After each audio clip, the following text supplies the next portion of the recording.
Intelligent ആയിട്ടുള്ള അധ്യാപകർ അല്ലെങ്കിൽ വലിയ ബുദ്ധിശക്തിയുള്ള അധ്യാപകർ ആ കാലം കഴിഞ്ഞു. ഇന്ന് ഏറ്റവും കൂടുതൽ teaching is A matter of heart, ഒരു ഹൃദയത്തിൻ്റെയും കൂടെ അല്ലെങ്കിൽ ഹൃദയത്തിൻ്റെ ഒരു പ്രവർത്തനമാണ് അധ്യാപനം. അവിടെ നമ്മളിൽ ഉണ്ടാവേണ്ട സർട്ടൻ ക്വാളിറ്റീസ് വളരെ വളരെ കൃത്യമായി പറഞ്ഞാൽ ഈ ആധുനിക കാലത്തെ അധ്യാപകരെ വേറിട്ട് നിൽക്കുന്ന അധ്യാപകരെ അടയാളപ്പെടുത്തുന്ന 3 പ്രധാനപ്പെട്ട പ്രത്യേകതകൾ അല്ലെങ്കിൽ സവിശേഷതകൾ അല്ലെങ്കിൽ ക്വാളിറ്റീസ്, ട്രെയ്റ്റ്സ്, അതിനെക്കുറിച്ചാണ് ഈ വീഡിയോ സംസാരിക്കുന്നത്.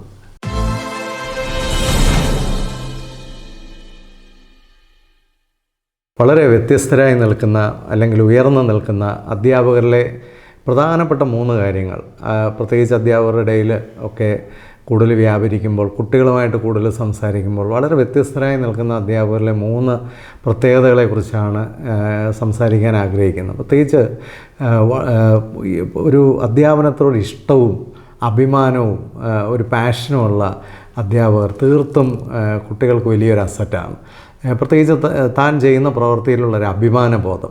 അതുതന്നെ ഈ അഭിമാനബോധം ഉണ്ടെങ്കിൽ തന്നെ കുറവുകളോ കുറ്റങ്ങളോ പരാതികളോ ഒക്കെ വരാനുള്ള സാധ്യത വളരെ കുറവാണ്. കാരണം അവരെ സംബന്ധിച്ച് അവർ ചെയ്യുന്ന ആ ഒരു പ്രവർത്തനത്തോടുള്ള വലിയൊരു സ്നേഹവും വലിയൊരു ഇഷ്ടവും, അതിലേറെ ആ പ്രവർത്തനത്തിലൂടെ അവർ സൃഷ്ടിക്കുന്ന രൂപാന്തരത്തെക്കുറിച്ചും അവർ സൃഷ്ടിക്കുന്ന ഒരു സമൂഹത്തെക്കുറിച്ചും അവർ സൃഷ്ടിക്കുന്ന ഒരു രാജ്യത്തെക്കുറിച്ചും ഒക്കെയുള്ളൊരു വലിയ ബോധത്തിലാണ്, ഒരു ഉയർന്ന ഒരു കാഴ്ചപ്പാടോടുകൂടിയാണ് അവർ പ്രവർത്തിക്കുന്നത്. ഇത് കുട്ടികളെ സംബന്ധിച്ച് വലിയൊരു ഭാഗ്യമാണ്. വിദ്യാഭ്യാസ രംഗത്ത് ഇങ്ങനെയുള്ള ഒരു അസറ്റാണ്. ഇത്തരത്തിലുള്ള അധ്യാപകർ സമൂഹത്തിലുണ്ടാവണമെങ്കിൽ തന്നെ അധ്യാപനം ഇഷ്ടപ്പെടുന്ന ആൾക്കാരെ അധ്യാപന രംഗത്ത് തന്നെ എത്തിക്കാൻ കഴിയണം. നമ്മുടെ നാട്ടിലൊരു കുഴപ്പം എന്നാന്ന് ചോദിച്ചാൽ ഡോക്ടറും എഞ്ചിനീയറും പലതും ആയതിൻ്റെയൊക്കെ മിച്ചം വന്ന ആൾക്കാരാണ് പലപ്പോഴും അധ്യാപകരിലെത്തുന്നത്. പലപ്പോഴും അതിന് വ്യത്യസ്തമായി കുറച്ച് പേരെങ്കിലും അവരുടെ ഇഷ്ടത്തെ ചേസ് ചെയ്ത് ഈ രംഗത്ത് വന്നിട്ടുണ്ടെങ്കിൽ തീർച്ചയായിട്ടും അതൊരു വലിയൊരു ധന്യത തന്നെയാണ്. ഇനിയും ചിലരൊക്കെ വഴിതെറ്റിയോ അല്ലെങ്കിൽ ആക്സിഡൻ്റായിട്ടോ ഒക്കെ ആയിരിക്കും ഈ മേഖലയിൽ വരുന്നത്. പക്ഷേ ഈ മേഖലയിൽ വന്നു കഴിയുമ്പോൾ അതിൻ്റെ ഒരു ഔന്നത്യവും അതിൻ്റെ ഒരു ആ പ്രൊഫഷൻ്റെ ഒരു ധന്യതയും ഒക്കെ മനസ്സിലാക്കിയിട്ട് അവർ അതിനെ ഭയങ്കരമായിട്ട് സ്നേഹിക്കുകയും അല്ലെങ്കിൽ ഒരു മികച്ച അധ്യാപകനാകാനുള്ള അവൻ്റെ ഒരു ആഗ്രഹവും പാഷനും ഒക്കെ അതിലേക്ക് ആ എനർജി അതിലേക്ക് കൊണ്ടുവരികയൊക്കെ ചെയ്ത് ആ പ്രൊഫഷന് അസറ്റായി മാറുന്ന ഒത്തിരി ആൾക്കാരുണ്ട്. വഴിതെറ്റിയൊക്കെ വന്ന പലരും അതിൽ ഭയങ്കരമായിട്ട് ആസ്വദിക്കുകയും ഭയങ്കരമായിട്ട് അതിനെ ധന്യമാക്കുകയും ചെയ്തിട്ടുണ്ട്. തീർച്ചയായിട്ടും അങ്ങനെയുള്ളവരൊക്കെ കുട്ടികൾക്കൊരു വലിയ സന്തോഷമാണ്, വലിയൊരു അസറ്റാണ് ഈ രംഗത്തെന്ന് പറയാതെ വയ്യ. രണ്ടാമത്തെ ഒരു കാര്യമെന്ന് പറഞ്ഞാൽ ഇമോഷണൽ ഇൻ്റലിജൻസാണ്. പ്രത്യേകിച്ച് വൈകാരികമായ ബുദ്ധിശക്തി കുറവുള്ള ആൾക്കാർ അധ്യാപന രംഗത്ത് വന്നാൽ വലിയ അപകടം കുട്ടികൾക്കുണ്ടാകും, വിദ്യാഭ്യാസത്തിനുണ്ടാകും. കാരണം ഒരു സബ്ജക്റ്റിലെ എക്സ്പേർട്ടിനെ അല്ല ഈ കാലഘട്ടത്തിൽ നമുക്ക് അധ്യാപനത്തിന് ആവശ്യം. സബ്ജക്റ്റ് എക്സ്പേർട്ടായിട്ട് ഗൂഗിൾ വേണമെങ്കിൽ നമ്മളെ സബ്സ്റ്റിറ്റ്യൂട്ട് ചെയ്യാനായിട്ട് കേപ്പബിളാണെന്ന്. പലപ്പോഴും കുഞ്ഞുങ്ങളെ മനസ്സിലാക്കാനും സാഹചര്യങ്ങളെ മനസ്സിലാക്കാനും അതിനനുസരിച്ച് പെരുമാറാനും കഴിയുന്ന അധ്യാപകരാണ് ഇന്ന് ഏറ്റവും കൂടുതൽ ആവശ്യം. പ്രത്യേകിച്ച് കുഞ്ഞുങ്ങൾ മാതാപിതാക്കൾക്കൊക്കെ സമയമില്ലാത്തതുകൊണ്ട് തന്നെ അവർ ഇമോഷണലി വളരെ ഒരു ഉണങ്ങിക്കരിഞ്ഞ അവസ്ഥയിലാണ്. ഈ സമയത്തൊക്കെ അവരുടെ കൂടെ നിൽക്കാനും അവരെ ഒന്ന് മനസ്സിലാക്കാനും ഒരു ഇമോഷണലായിട്ടുള്ള ഒരു സപ്പോർട്ട് കൊടുക്കാനും ഒക്കെ കഴിയുന്ന അധ്യാപകരുണ്ടെങ്കിൽ അത് വിദ്യാഭ്യാസത്തിന് വലിയൊരു ധന്യതയാണ്, ഒരു സംശയമില്ല. കുട്ടികളെ സംബന്ധിച്ച് അങ്ങനെയുള്ള അധ്യാപകരോട് അവർക്ക് ഭയങ്കര ഇഷ്ടമാണ്. കാരണം ഏതൊരു സാഹചര്യം വരുമ്പോഴും ഒരു ക്ലാസ്സിലേക്ക് കടന്നു ചെല്ലുമ്പോൾ തന്നെ കുഞ്ഞുങ്ങളുടെ കണ്ണിൽ അവരുടെ വിഷയങ്ങൾ എന്താണെന്ന് മനസ്സിലാക്കാനൊക്കെ കഴിയുന്ന അധ്യാപകർ. ഇന്ന് അവരുടെ വിഷയങ്ങളിൽ നമ്മളുണ്ടെങ്കിൽ നാളെ ലോകത്തിൻ്റെ വിഷയത്തിൽ അവർ കാണും. ഇതാണ് ഇതിൻ്റെ ഒരു പ്രത്യേകത എന്ന് പറയുന്നത്. അപ്പോൾ നല്ല സമൂഹത്തെ, നല്ല സിറ്റിസൻസിനെയൊക്കെ ക്രിയേറ്റ് ചെയ്യുന്നതിൽ ഇമോഷണലി ഇൻ്റലിജൻ്റ് ആയിട്ടുള്ള അധ്യാപകർക്ക് ഒരു വലിയ പങ്കുണ്ട്.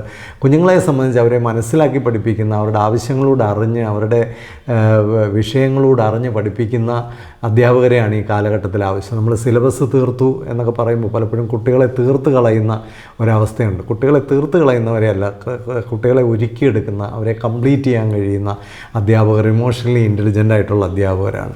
മൂന്നാമതായിട്ട് ഒരു വിഷയം എന്ന് പറയുന്നത് അധ്യാപകൻ്റെ സംസ്കാരമാണ്. നല്ല സംസ്കാരമുള്ള അധ്യാപകരുടെ ഒരു പ്രത്യേകത, അവർ കുഞ്ഞുങ്ങളെ റെസ്പെക്റ്റ് ചെയ്യും, അവരുടെ മാതാപിതാക്കളെ റെസ്പെക്റ്റ് ചെയ്യും. അതുപോലെ തന്നെ വളരെ വിനയത്തോടെ വളരെ താഴ്മയോടെ ഒക്കെ ലോകത്ത് അവർ പ്രവർത്തിക്കും. ആ ഒരു വിനയം ഒരു ധന്യതയാണ്, അതൊരു വലിയ സ്പിരിച്വാലിറ്റിയാണ്. അതിനപ്പുറമായി കുഞ്ഞുങ്ങളെ റെസ്പെക്റ്റ് ചെയ്യുക എന്ന് പറയുന്നത് അതിലേറെ വലിയൊരു സ്പിരിച്വാലിറ്റിയാണ്. കാരണം കുഞ്ഞുങ്ങളിൽ ഈശ്വരനെ കാണാനുള്ള ഒരു കഴിവുള്ള ധാരാളം അധ്യാപകരുണ്ട്. അവർ വളരെ സ്നേഹം കൊണ്ട് കുഞ്ഞുങ്ങളെ കീഴ്പ്പെടുത്തുന്നവരാണ്, അവരുടെ കരുതൽ കൊണ്ട് കുഞ്ഞുങ്ങളെ കീഴ്പ്പെടുത്തുന്നവരാണ്. ഒരു സംസ്കാരം ഉയർന്നു നിന്നാൽ അവരുടെ ഭാഷയിൽ, അവരുടെ പ്രവർത്തനത്തിലൊക്കെ അത് പ്രതിഫലിക്കും, ഒരു സംശയമില്ല. ഇത് കുഞ്ഞുങ്ങളുടെ സംസ്കാരത്തെ മെച്ചപ്പെടുത്തുന്നതിൽ വലിയ ഒരു പങ്ക് വഹിക്കും. ഇന്ന് സാംസ്കാരികമായ വലിയൊരു ദാരിദ്ര്യം പുതുതലമുറയിലൊക്കെ വന്നിട്ടുണ്ടെങ്കിൽ അതിൻ്റെ കാരണം അത് കണ്ട് മനസ്സിലാക്കാൻ പലപ്പോഴും നല്ല മോഡൽസ് ലോകത്തില്ല എന്നുള്ളതാണ്. മാതാപിതാക്കളിൽ കാണുന്നില്ല, സ്കൂളിൽ വരുമ്പോൾ അവിടെ അധ്യാപകരിലും കാണുന്നില്ല. വിദ്യാഭ്യാസം എന്ന് പറയുന്നതിനൊരു സാംസ്കാരിക പ്രവർത്തനമാണ്. സ്കൂളിലേക്കൊരു മാതാപിതാക്കളൊക്കെ വരുമ്പോൾ അവരെ റെസ്പെക്റ്റ് ചെയ്യുക, അവരും തിരിച്ച് റെസ്പെക്റ്റ് ചെയ്യുക, കുഞ്ഞുങ്ങളെ റെസ്പെക്റ്റ് ചെയ്യുക. Give respect and take respect എന്നാണ്. പലപ്പോഴും പല അധ്യാപകർക്കും കുഞ്ഞുങ്ങളെ റെസ്പെക്റ്റ് ചെയ്യാൻ അറിയത്തില്ല. അതിൻ്റെ ഒത്തിരി ദോഷം ഇന്ന് വിദ്യാഭ്യാസത്തിൽ കാണുന്നുണ്ട്. ഈ 3 കാര്യങ്ങളാണ് ഉയർന്ന അധ്യാപകരെ വേറിട്ട് നിൽക്കുന്ന. ദേ സ്റ്റാൻഡ് ടോൾ, ഒരു സംശയമില്ല. അവർ തികച്ചു ഉയർന്നു നിൽക്കുന്ന അധ്യാപകരായിരിക്കും. കാരണം ഈ ആധുനിക കാലഘട്ടത്തിൽ നമുക്ക് കുറേ ഡിഗ്രികളും കുറേ അറിവുമൊക്കെ സമ്പാദിക്കാൻ എളുപ്പമാണ്. പക്ഷേ ഇത്തരത്തിലുള്ള പേഴ്സണൽ ക്വാളിറ്റീസിലൂടെയാണ് ഒരു ഐഡിയൽ ടീച്ചർ രൂപപ്പെട്ടു വരുന്നത്. തീർച്ചയായിട്ടും അത്തരത്തിലുള്ള അധ്യാപകർ കൂടുതലായിട്ട് ഈ സമൂഹത്തിലുണ്ടാകട്ടെ. അങ്ങനെയുള്ള ഒരു ട്രാൻസ്ഫോർമേഷൻ ഏത് സമയത്തും ഏതൊരു അധ്യാപകനും സാധിക്കും. തിരിച്ചറിഞ്ഞാൽ മതി, ഇതൊക്കെയാണ് കുഞ്ഞുങ്ങൾ ശ്രദ്ധിക്കുന്നതെന്നും ഇതൊക്കെയാണ് മാതാപിതാക്കൾ ശ്രദ്ധിക്കുന്നതെന്നും ഇതൊക്കെയാണ് ഒരു അധ്യാപകനെ ഉയർത്തി നിർത്തുന്നതെന്നും തിരിച്ചറിഞ്ഞാൽ തീർച്ചയായിട്ടും നമുക്കെല്ലാം അതിലേക്ക് രൂപാന്തരപ്പെടാൻ കഴിയും. എല്ലാവർക്കും ആശംസകൾ. വിദ്യാഭ്യാസം ജയിക്കട്ടെ, കുഞ്ഞുങ്ങൾ ജയിക്കട്ടെ.